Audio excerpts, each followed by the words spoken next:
하나님의 율법을 보면 재판에 관한 규례가 많습니다. 재판 혹은 재판장 혹은 재판장의 판결에 관한 규례가 참 많습니다. 이것은 고대 시대에도 이미 서로 간의 이해 충돌이 많았다는 뜻이죠. 그만큼 시비가 잦았다는 뜻입니다. 그래서 많은 하나님의 율법, 규례가 필요했던 겁니다. 사람 사는 세상은 예나 지금이나 조금도 다를 바가 없습니다. 성경이 자주 하나님을 공의로우신 재판관이라고 하잖아요. 하나님을 재판관에 비유하는 말씀이 신구약 성경에 많이 나옵니다.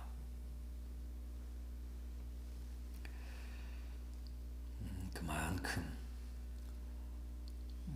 사람이 사는 사회에는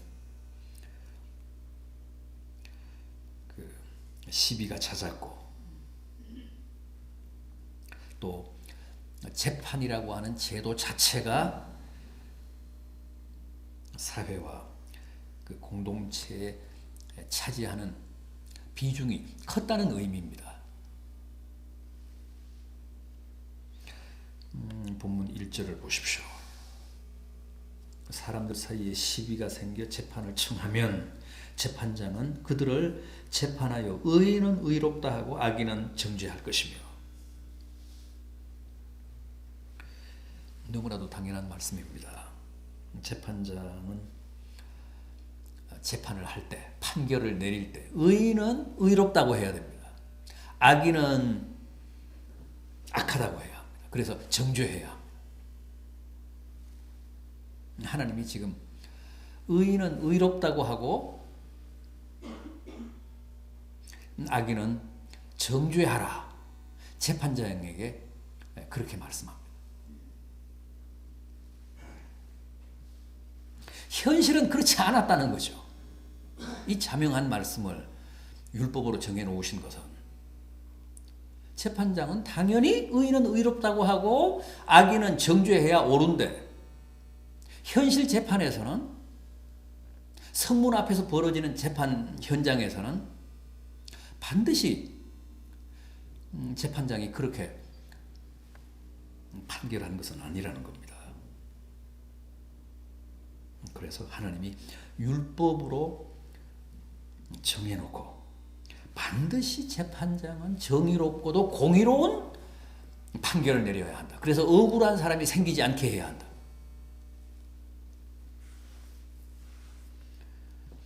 지금도 뭐 그렇잖아요. 의인이 죄인이 되고 악인이 의인으로 둔갑하기도 합니다. 피해자가 오히려 가해자가 되기도 하고 가해자가 졸지에 피해자가 되기도 합니다. 재판이 공의롭지 못해서 그렇습니다. 자고로 재판관은 의인은 의롭다고 하고 악인은 정죄해야 되는데 오히려 악인을 의롭다고 하고 의인을 정죄한다는 거죠. 그 옛날에도 이미 그런 일이 비일비재했다는 겁니다. 더구나 하나님의 택하심을 입은 이스라엘 공동체 안에도 그런 일이 적지 않았다는 겁니다.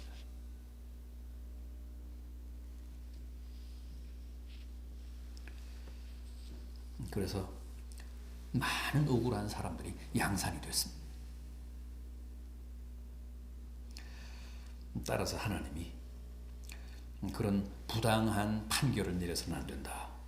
생사람을 잡아서는 안 된다. 반드시 악인을 정죄하고 의인은 의롭다고 판결하라. 그래야 그 사회가 건강해지고 그 사회가 정의로운 사회가 된다.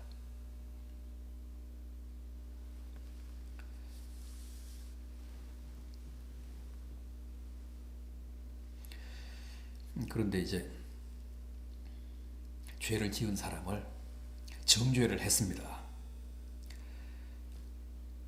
그리고 태형을 가하게 됐을 때 40까지는 때리되 그 이상은 때리지 말라고 합니다.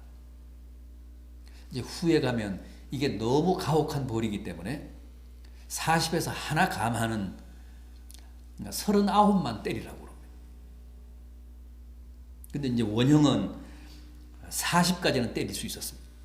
태형은 곤장으로 치는 벌이잖아요. 매를 치는, 볼기를 치는 매로, 그런 형입니다. 우리나라에도 뭐 그런 벌이 있었잖아요. 곤장으로 친다. 곤장이라는 게 바로 매입니다.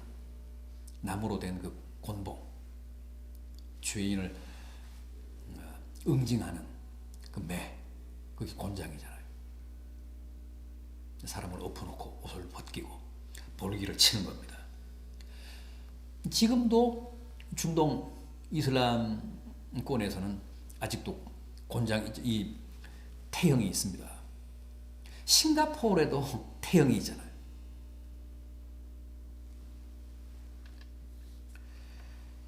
그래도 이슬람권에서는 여자들에게도 이 태형을 가합니다. 다만 여자들은 옷을 벗기지 않고 남자들은 옷을 벗기고 볼기를 칩니다. 그런데 싱가포르는 여자들에게는 태형을 가하지 않는다고 합니다. 외국인들에게도 이 태형이 적용이 돼요. 무려 40개의 그 죄목이 이 태형에 처해집니다. 몇 대를 칠 것인가? 그건 이제 재판장의 판결에 의해서 결정이 나는데, 아무튼 40여 개의 죄목에 대해 이 태형이 지금도 가해지고 있습니다.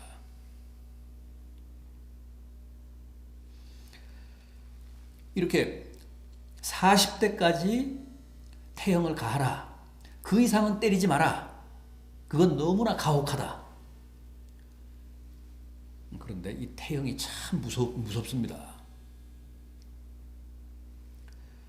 아주 혹독한 그런 응징입니다. 그래서 39대까지만 때리게 했잖아요. 바울도 유대인들에게 잡혀가서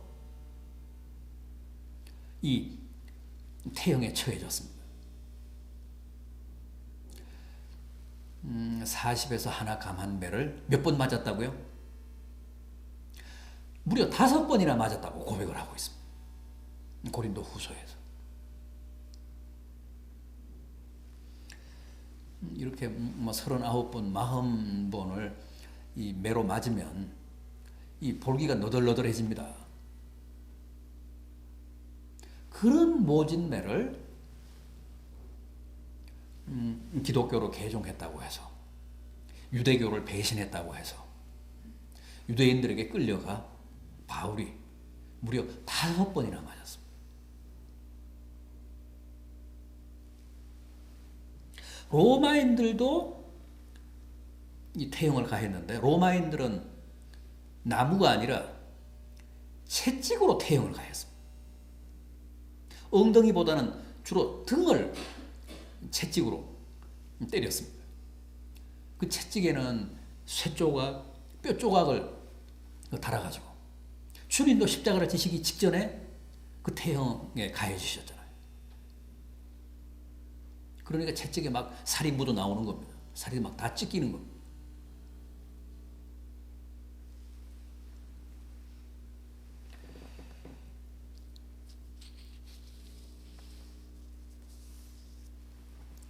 태형을 가해도 40은 넘어서는 안 된다. 그건 못할 짓이다. 자칫하면 사람 죽는다. 그래서 그 한계를 정해 놓으셨습니다. 40이 넘도록 때리는 것은 너무도 비인간적이다.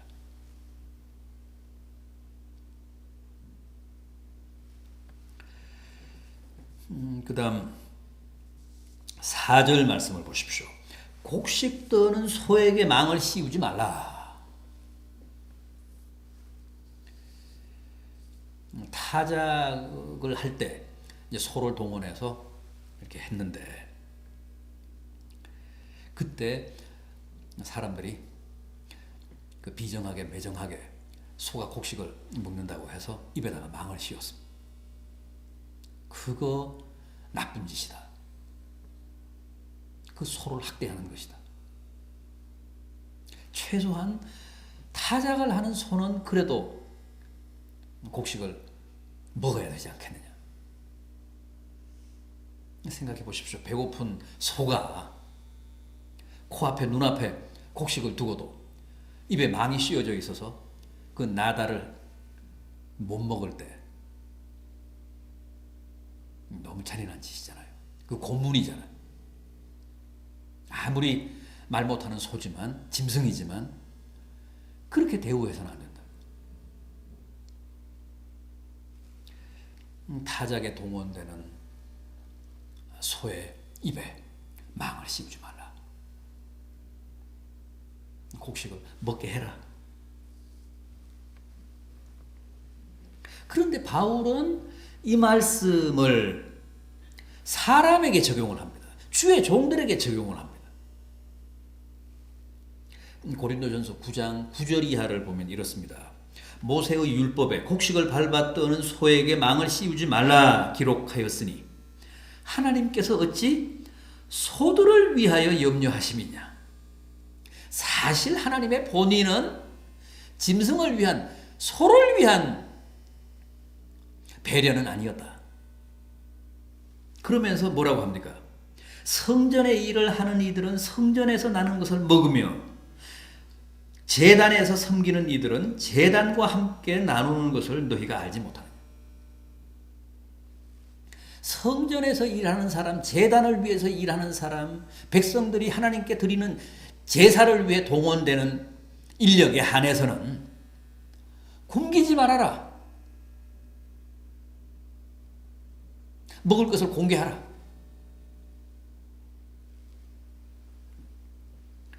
그러니까 바울은 오늘 본문 4절 말씀을 어찌 하나님이 소들을 염려해서 그런 말씀을 하셨겠는가?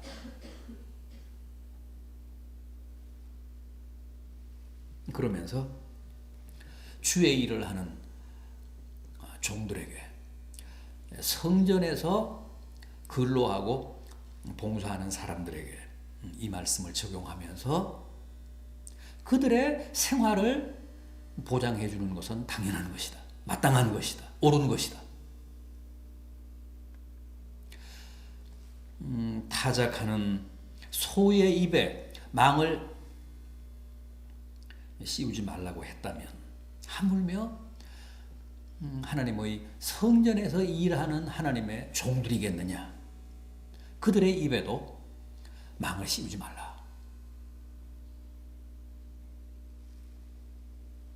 그들의 기본적인 생활을 보장해 주라. 그러면서 복음을 위해서 사역하고 주님의 몸된 교회를 위해 봉사하는 사람들의 생활을 교회가 책임질 것을 촉구했습니다.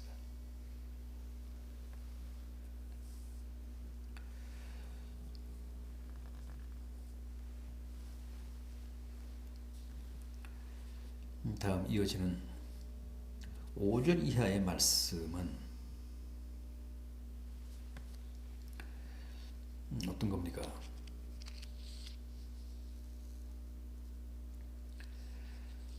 이스라엘은 장자 문화권의 사회잖아요.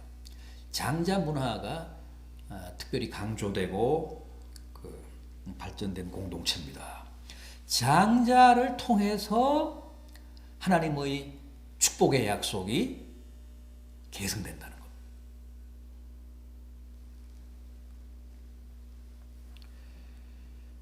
그래서 장자 중심의 사회였는데, 예를 들어서 그 장자가 자식을 보지 못하고 죽었습니다.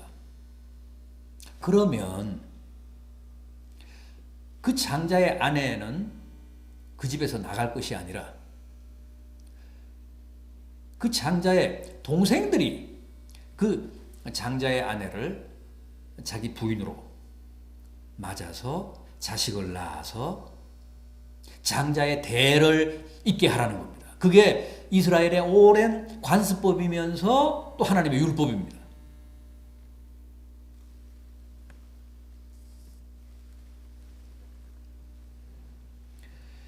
주님 그 족보에 나오는 다말이라고 하는 여인 있잖아요. 유다의 며느리 다말. 그 다말이라는 여인의 얘기도 바로 배경은 장자 문화입니다.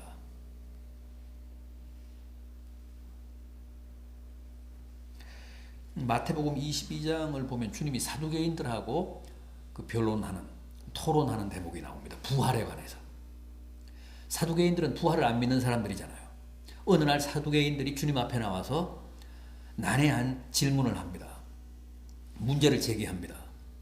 당신이 부활이 있다고 하는데, 부활을 가르치는데, 그러면 이런 경우는 어떻게 되느냐? 그러면서 제기한 게 뭡니까? 7 형제가 있었는데 한 여인, 그러니까 이제 그 장남이 한 여인을 아내로 맞아서 죽고, 그 다음 둘째도 죽고, 셋째도 죽고, 마지막 7째까지 다 죽었다는 거예요. 나중에 부활할 때 그 여인은 그 7 형제 가운데 누구의 부인이 되느냐, 아내가 되느냐.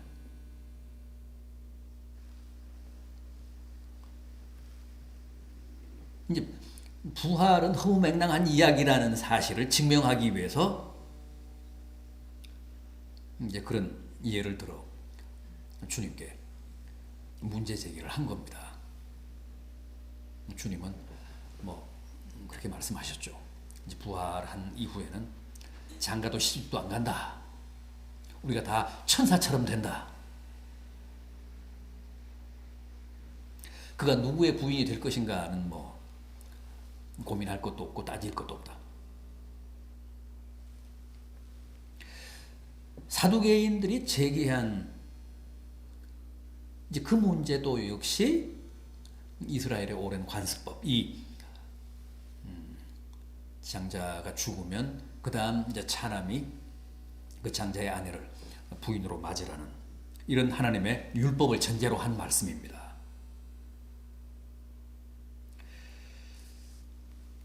다말은 유다의 며느리인데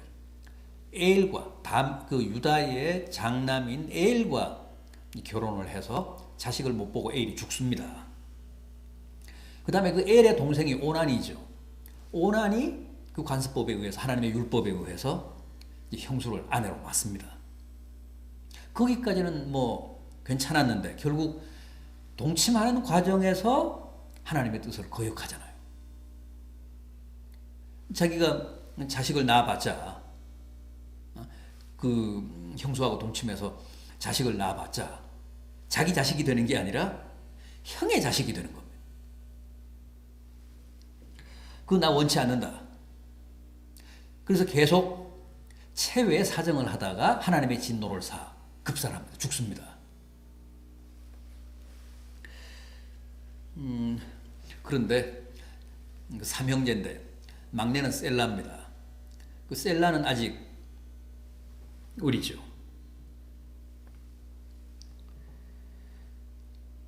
그래서 결국 유다가 친정 좀 가 있으라. 그러면서 계속